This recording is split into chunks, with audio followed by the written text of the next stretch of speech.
Κυρίες και κύριοι, επιστροφή στο δεύτερο μέρος της σημερινής εκπομπής των επικαίρων. Είναι εδώ μαζί μας ο κύριος Αρτέμις Ματθεόπουλος. Είναι μουσικός, λογιστής και μέλος του Πολιτικού Συμβουλίου του Λαϊκού Συνδέσμου Χρυσή Αυγή. Να το χαιρετήσω. Καλησπέρα κύριε Φυλακτέ και ευχαριστώ για την πρόσκληση. Να τονίσουμε φυσικά ότι είστε από τις Σέρρες, έτσι. Δεν είμαι από τις Σέρρες, κατεβαίνω υποψήφιος στις Σέρρες. Κατεβαίνετε υποψήφιος στις Σέρρες, ζείτε όμως στις Σέρρες, έτσι. Θεσσαλονίκη. Θεσσαλονίκη ζείτε, μάλιστα. Έχω σπουδάσει στις Σέρρες, στο ΤΕΙ Λογιστικής. Έχω τελειώσει τις σπουδές μου εκεί πέρα. Παράλληλα, το επάγγελμά μου, όπως είπατε σωστά, είναι καθηγητής μουσικής και κατεβαίνω υποψήφιος με το Λαϊκό Σύνδεσμο στο νομό Σερών. Κύριε Ματθεόπουλε, έχετε ακούσει πάρα πολλά αυτό το διάστημα. Καταρχάς, μπήκατε, μπορούμε να πούμε, είστε στην επικαιρότητα. Και ως Λαϊκός Σύνδεσμος, να το λέμε κόμμα, να μην το λέμε, να το λέμε Λαϊκός Σύνδεσμος. Και ως Λαϊκός Σύνδεσμος, γιατί εμφανίζεστε τουλάχιστον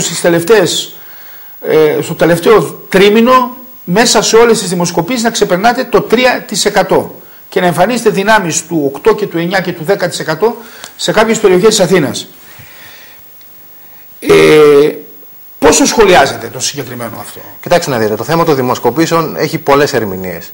Σε ό,τι αφορά τη Χρυσή Αυγή, πιστεύουμε ότι οι δημοσκοπήσεις είναι τουλάχιστον πλασματικές όσον αφορά τα δικά μας ποσοστά. Πολλοί δημοσιογράφοι αλλά και καλοπροαίρετοι κριτές λένε ότι τα ποσοστά αυτά προέκυψαν το τελευταίο διάστημα του π.χ. διμήνου, τριμήνου κτλ. Κάτι το οποίο δεν είναι σωστό. Θα σας υπενθυμίσω ότι μόλις τις τελευταίες δημοτικές εκλογές του Νοεμβρίου του 2010 η Χρυσή Αυγή εξέλεξε δημοτικό σύμβουλο στο μεγαλύτερο δήμο της χώρας, στο Δήμο Αθηναίων, τον Γενικό Γραμματέα της Χρυσής Αυγής, τον Νικόλα Μιχαλολιάκο, με ποσοστό πολύ μεγαλύτερο από αυτό που δίνανε οι δημοσκοπήσεις. Πολύ χοντρικά να σας πω το νούμερο ότι δίνανε οι τελευταίες δημοσκοπήσεις περίπου 2 με 2,5% και πήραμε 5,8%. Επομένως, μπορούμε να πούμε ότι και σήμερα τα δημοσκοπικά ποσοστά που μας δίνουν όλες οι εταιρείες δημοσκοπήσεων είναι πολύ χαμηλότερες από τα πραγματικά. Και θα σας δώσω ένα επιχείρημα. Έχουμε κάθε λόγο να πιστεύουμε ότι τα ποσοστά αυτά είναι πλαστά, γιατί έξω στην κοινωνία, στην οποία όπως έχετε παρατηρήσει και εσείς αλλά και όλοι οι υπόλοιποι, η Χρυσή Αυγή έχει έντονη την παρουσία της με διάφορες ανοιχτές εκδηλώσεις. Αντιλαμβανόμαστε ότι το ρεύμα είναι πολύ μεγαλύτερο από αυτό που παρουσιάζουν τα κανάλια.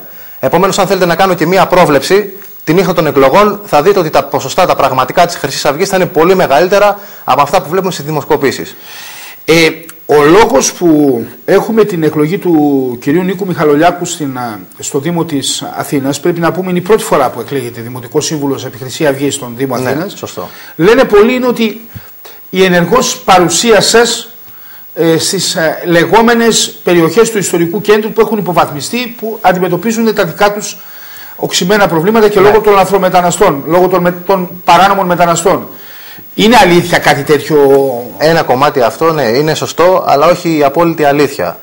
Πάντως αυτό που λέτε πάντως, πράγματι έτσι είναι και οι αγώνες που δώσαμε είναι σε πολλές περιπτώσεις πάρα πολύ σκληροί και αιματηροί. Ιδιαίτερα στην περιοχή του Αγίου Παντελεήμονα, αν είχατε παρακολουθήσει τα μεγάλα κανάλια τις ημέρες εκείνες, είχαμε συμπλακεί και με την αστυνομία, η οποία είχε προπυλακίσει τους εθνικιστές της Χρυσής Αυγής σε κάποια προσπάθεια μελών του ΣΥΡΙΖΑ να κάνουν κάποια συναυλία.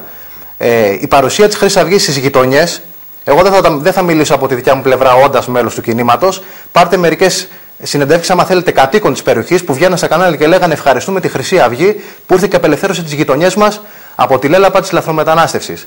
Αυτό σίγουρα προσέδωσε στο κίνημα μια πολύ μεγάλη άνοδο όσον αφορά τα ποσοστά, αλλά από την άλλη δεν είναι μόνο αυτό. Οι θέσεις του κινήματος είναι πάγιες και δεν έχουν παρεκκλίνει από την κομματική γραμμή εδώ και τουλάχιστον 30 χρόνια.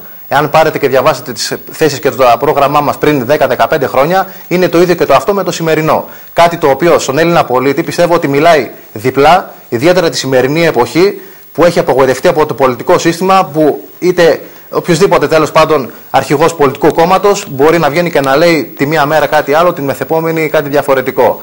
Επομένως, η ιδεολογική συνέπεια, οι συνεπείς μας αγώνες, η ανιδιοτέλειά μας στους σκοπούς μας με τον οποίο εμείς κάνουμε τον πολιτικό μας αγώνα, πιστεύω ότι είναι ένας πολύ σημαντικός παράγοντας που κερδίσαμε τον μέσο Έλληνα και την Ελληνίδα.